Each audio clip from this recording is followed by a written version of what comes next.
জালিম যে দোয়া করবে না।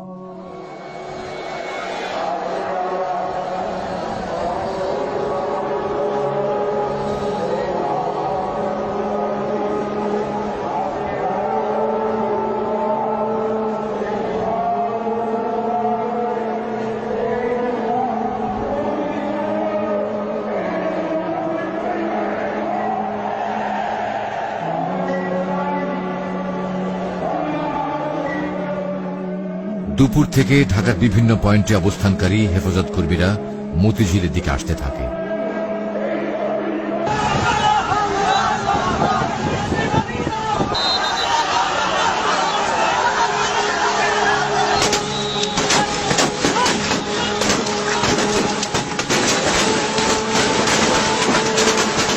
কিন্তু মতিঝিল আসার পথে বিভিন্ন স্থানে হেফাজত কর্মীরা সরকার দলীয় ক্যাডার ও আইন শৃঙ্খলা বাহিনীর সদস্যদের নানা রকম হামলা ও বাধার মুখে পড়ে।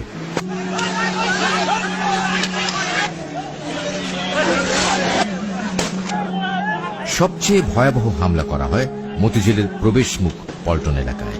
এখানে পুলিশ, র্যাব ও আওয়ামী সন্ত্রাসীদের ত্রিমুখী হামলায় হেফাজত কর্মীরা দিশেহারা হয়ে পড়ে।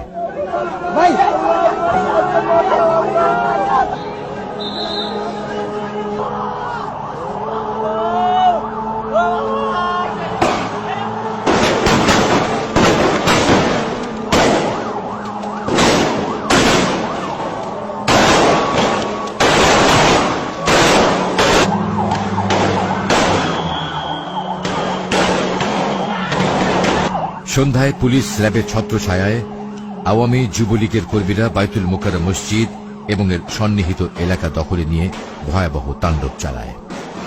পল্টন এলাকার অফিস, ব্যবসা প্রতিষ্ঠানে ভাঙচুর, লুটপাট ও অগ্নিসংযোগ করে ত্রাসের রাজত্ব সৃষ্টি করে।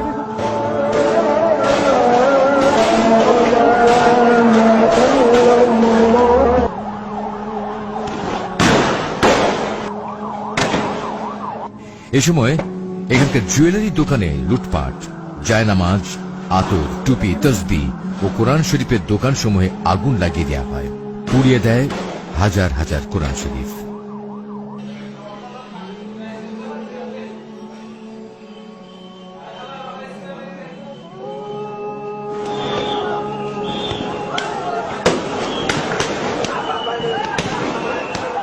পুলিশ ও আওয়ামী সন্ত্রাসীদের হামলায় সমাবেশে আসার পথেই অন্তত 20 হেফাজত কর্মী নিহত হয়।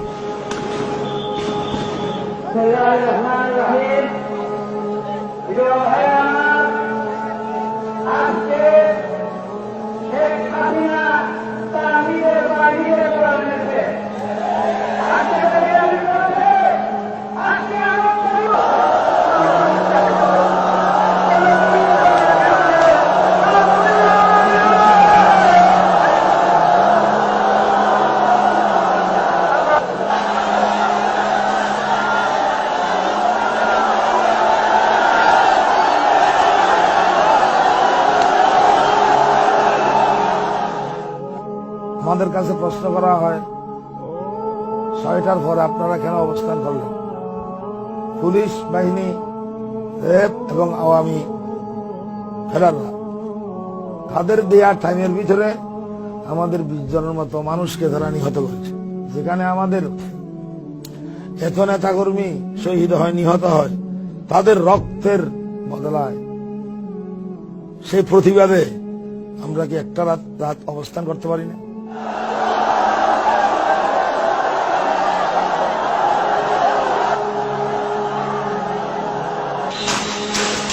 রাত 8টার দিকে দৈনিক বাংলার দিক থেকে মতিঝিলের মূল সমাবেশে বিপুল সংখ্যক পুলিশ প্রথমবার হামলা চালায়।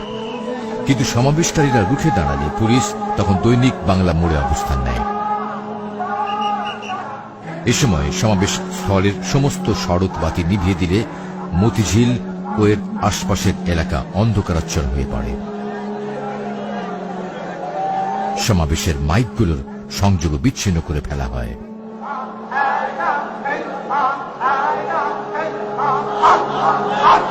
সমাবেশ থেকে বলা হয় তাদের নেতা আল্লামা শফি মতিঝিলে এসে পরবর্তী কর্মসূচি ঘোষণা না করা পর্যন্ত তারা মতিঝিল এলাকা ত্যাগ করবেন না।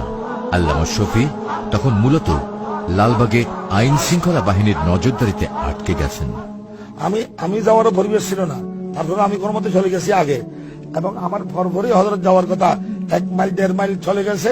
ক্যাডারদের এই নাশকতার কারণে যাওয়ার পরিবেশ ছিল না।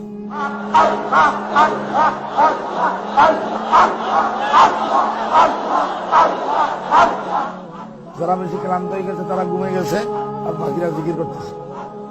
সেই ঘুমন্ত অবস্থায়, জিকিররত অবস্থায়, অন্ধকার রাত্রে এইভাবে কোন নিষেধাজ্ঞা জারি করা ছাড়া, 144 দ্বারা জারি করা ছাড়া এইভাবে অভিযান, পুলিশের অভিযান